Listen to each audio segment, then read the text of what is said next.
Hello and welcome to Big Dash Knows. Big Dash knows what? New York Giants football. Let's go. Before we get into this practice update, I want to just say one thing. Shout out to the beat writers. Shout out to the beat writers that are at these practices whenever they're allowed to be at these practices and giving the fan base the updates that we desire. Pause. Shout out to you guys, man. Love what you guys do. Appreciate every one of you guys. Want to send you guys some flowers. Pretty much give you guys your flowers for all the hard work that you do, keeping us updated and informed with what's going on a day-to-day basis. So just a practice update, practice video, and please let me know if you guys like these practice updates. Again, with the season right around the corner, regular season right around the corner, I don't do a lot of practice update videos. I recap the game. I talk about the keys to victory for the following game, and then I give up, a weekly report about updates, injuries, and things like that. But if you guys really like these practice updates, let me know if y'all rocking with it. But just starting off like I normally do, regular format with the injuries. So Malik Neighbors out with the foot. Didn't get any real clarity on what the issue is. They don't believe that it's serious. I keep hearing reports of a sprain, minor sprain, but Brian Dable did say that it's day-to-day when it comes to Malik Neighbors. And guess what? Whenever Brian Dable says day-to-day, you don't know what to believe. And that's not a knock on Brian Dable. He's not a doctor. He's not the trainer. But whenever he says day-to-day, you don't know if it's really, he'll be ready by tomorrow or he won't be ready for another 2 weeks. My main thing about Malik Neighbors is as long as he's ready for week 1. We've seen him get reps against the Detroit Lions, his own cornerbacks. The man can play. If you don't feel like he's healthy enough to even put out there, go ahead and wrap him up and get him ready for the Minnesota Vikings. Other reports, or other injuries, I should say. Drew Phillips was held out of practice today. Hold your breath, or don't even worry about holding your breath. It was just due to soreness. You got a physical corner like Andrew Phillips dealing with some soreness. They gave him a rest day. JMS back at practice, still working the individual drills. They were fully padded today. Wish we would have got a chance to see a little bit more from him. But still not quite ready to get into those team activities. And Brian Dable already said that there will be no JMS on Saturday. So barring any changes, but that's what he's saying today. Lawrence Cager, Jack Stahl back in practice. Jack Stahl had a nice catch from Daniel Jones over Dane Belton in practice today. The thing with Lawrence Cager is I'm seeing reports that Lawrence Cager might have aggravated that hamstring, dealing with that, and might have re-injured himself. We'll wait for an update tomorrow. Drew Lock, of course, out dealing with some soreness as well with the contusion that he has. They're not ruling out that he might play on Saturday versus the Texans, but I don't think it's likely. But they're not ruling that out yet. So that's going to be the quick injury report. Everything else is pretty much the same. New news. We signed running back Lorenzo Lingard, and we went ahead and waived that UFL running back Sawyer. So we have Lorenzo Lingard. Said they had some history with Brian Dable. I have to look and research that, but that's the information that we have right now. Going into some of the quotes from Brian Dable. Also, again, just reiterating, there's no JMS right now for Saturday. There will be a heavy dose of the wide receivers. So Slayton, Hyde, and Wandell are going to be used heavily or get a lot of reps, more than enough reps against the Texans, and you love to hear things like that. It's about building this chemistry. We already know that Daniel Jones will be playing against the Texans, so why not have him with his top targets and those guys getting a lot of reps? So we're seeing a lot of those guys. Hopefully we're seeing a lot of Daniel Jones as well. We have to get this guy ready, and this chemistry has to be set by the time we get into week 1 against the Vikings. We have to start off fast, and getting these guys on the field together matters. Same thing is important for JMS. Right now, we got Alex Schlottman and GVR rotating at center, and then also GVR and Stinney rotating at right guard. We need John Michael Schmitz back and ready to go. He did talk about his shoulder, said he feels better. It's not really about What the injury is just I guess it seems like it might be pain tolerance and how it feels after practice. So they're slowly ramping him back up. Again, only individual drills, nothing with the team yet, and they're seeing how that shoulder responds to that. So hopefully we get some good news. Hopefully he continues to heal, and hopefully he'll be ready for at least, I hope, that last preseason game. That way, his first real contact, because again, we haven't seen what he left, I think, the first day of pads anyway. So he hasn't seen any real kind of contact, and hopefully it's not the Minnesota Vikings week 1 where he gets his first live action. Hopefully that last preseason game against the Jets, he can get some live action, getting into that. Okay, so now let's get into the practice notes. Before we get into the practice notes, actually go ahead and hit that like and subscribe button. The channel is growing. You guys are showing me a lot of support, a lot of love. Shout out to everybody out there. Show you guys the love back. But yeah, channel is growing. I appreciate that.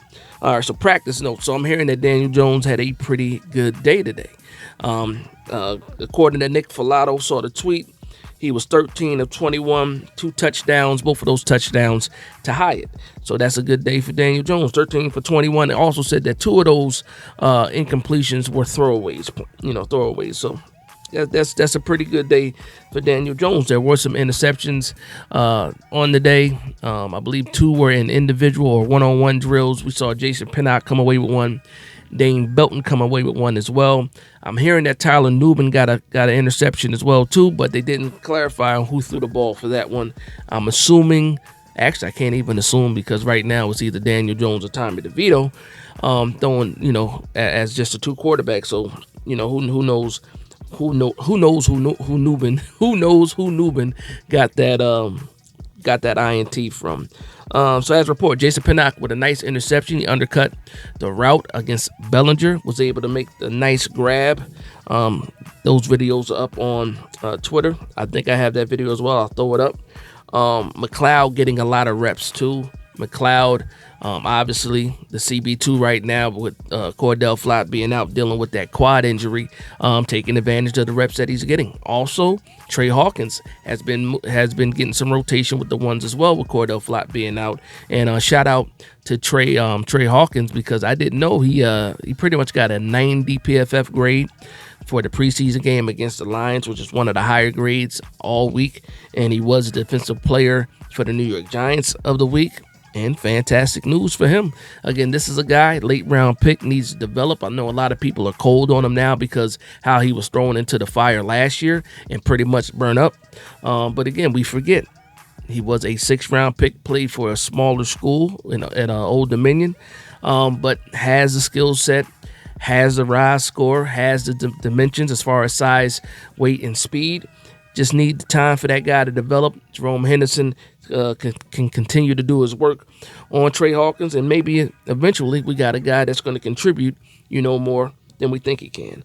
Also, like I said, Belton got an interception. Newman got an interception.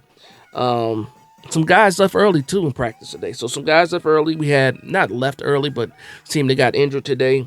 John Runyon got injured, and then Kubas came in for John Runyon, and he also got injured. It looks like the report saying it was upper body that they were checking out, so I don't know if it's a shoulder, arm, or something like that, but they never left the field, stayed on the sideline, but did not continue to practice. Kind of sucks because, again, Runyon is your new acquisition at guard. High expectations for him in this offensive line. And then the guy that's going to be coming up behind him, Jake Cubas, the UDFA, for him to get injured too, you're kind of wondering what the heck is going on. And as Giants fans, we already know the injury bug is always something that we fear, but hopefully it's not anything serious. Again, they were checking out, their upper body, so upper body injury. As long as it's not a leg and things like that, hopefully, they can just get some time off and come back, better and ready to go. Bryce Ford Wheaton, another injury, this time to his hand and fingers. So he did have to leave. He came back and they said that his fingers were taped up. But here's the thing with Bryce Ford Wheaton, the injuries pile up. I won't consider this a serious injury, but when you're always getting hurt, always having to leave the field, what's going on with that. A lot of expectations. A lot of people are very high on Bryce Ford Wheaton. Even now, we got a lot of people that want him to make the 53 as maybe the wide receiver 6 or wide receiver 7. I'm just saying, to me, I haven't seen much. Not saying that he can't prove me wrong, but right now, I can't even worry about Bryce Ford Wheaton. We already know who the top 4 wide receivers are, and to me, we only keep 6, so that's about 4 wide receivers fighting for 2 spots, and we'll see how that thing shakes out. I already talked about Cadre leaving early with the hamstring, might have re-aggravated that. And but yeah, that's it. At the end of practice, Drew Lock did talk about his injury. Said he's getting better day after day. Again, not ruling out a possibly playing against the Texans. I don't think that's going to happen. I think we're going to see Daniel Jones and then a lot of Tommy DeVito. And you know what? Good for him. Good for Tommy DeVito. If he can get into a battle for this QB2 spot, that'd be fantastic for him. And the way that Drew Lock has played in that first preseason game prior to getting hurt, really didn't have a good showing. He acknowledged that himself. He talked about the miss to Neighbors that everybody is blowing up. He talked about some throws he wish he would have had back. He talked about the interception that he threw, and he didn't see the guy there. He didn't see the safety there, but knew it as soon as he threw it. Listen, we can't have these kind of issues, man. We cannot have these kind of issues, especially when you're fighting for a spot that was possibly given to him. They kind of just threw Tommy DeVito to the side and said, Drew Lock, you're going to be our QB2 behind Daniel Jones. But now we look like it might actually be a fight for that QB2 spot, and I'm all here for it. I'm all about the competition. But that's going to be the video, man. That's going to be the wrap up, the update for today's practice. Please, again, let me know in the comments down below how you feel about these practice updates, everyday almost updates. If you rocking with it, cool. Again, regular season right around the corner. I do like the 3 videos a week once the regular season starts. But again, if you guys like these practice updates, maybe I do a little bit more of that as well. But that's the video. I want to thank everybody for vibing with me. Please like, comment, and subscribe. And from one Giants fan to another, this is Big Dash Nose, Big Blue Nation. Let's go.